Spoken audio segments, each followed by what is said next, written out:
On August 28, 1963, more than 200,000 Americans gathered in Washington, D.C. for a political rally known as the March on Washington for Jobs and Freedom. Organized by a number of civil rights and religious groups, the event was designed to shed light on the political and social challenges African Americans continued to face across the country.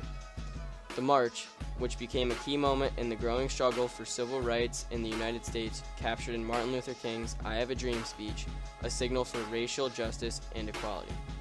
The speech was given on the steps of the Lincoln Memorial, and it was meant to expose Americans to the economic issues of racial inequality, similar to the reasoning behind the march itself.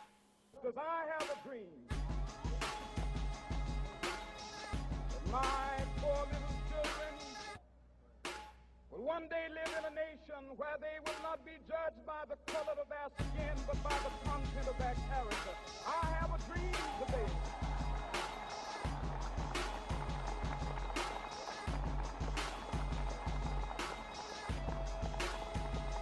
I have a dream that one day, down in Alabama, with its vicious racists, with its governor having his lips dripping with the word Mississippi and nullification. One day right there in Alabama, little black boys and black girls will be able to join hands with little white boys and white girls as sisters and brothers. I have a dream today. With the official title of the march being March on Washington for Jobs and Freedom, it was meant to focus attention on blacks' demands for immediate equality in jobs and civil rights. The marchers were attended by celebrities including Ozzie Davis, Joan Baez, Bobby Darin, Bob Dylan, and Jackie Robinson, to name a few. With these important figures, as well as 250,000 people in one place, law enforcement included 5,000 officers, National Guardsmen, and Army reservists. No marchers were arrested and no incidents concerning marchers were reported. This is because a protester's right to free protest was recognized. The leaders of this civil rights march met with President John F. Kennedy, Vice President Lyndon B. Johnson, Labor Secretary W. Willard Wirtz, and Burke Marshall, head of the Justice Department's Civil Rights Division, in the Cabinet Room of the White House during the demonstration.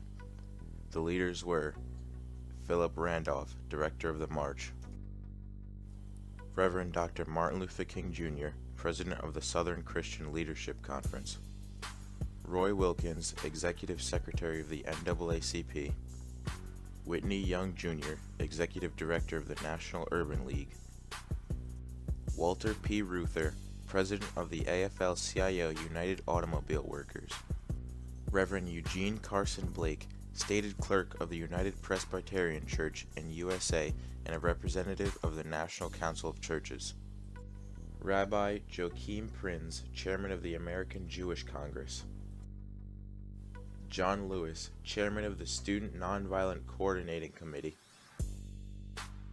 Matthew Amen, Executive Director of the National Catholic Conference for Interracial Justice, and Floyd B. McKissick, National Chairman of the Congress of Racial Equality.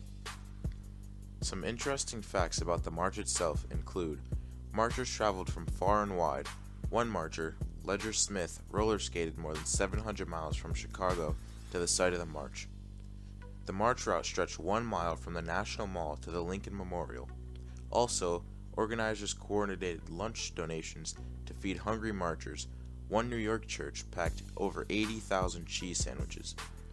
Lastly, black and white marchers walked hand in hand, united the day of march to protest segregation laws.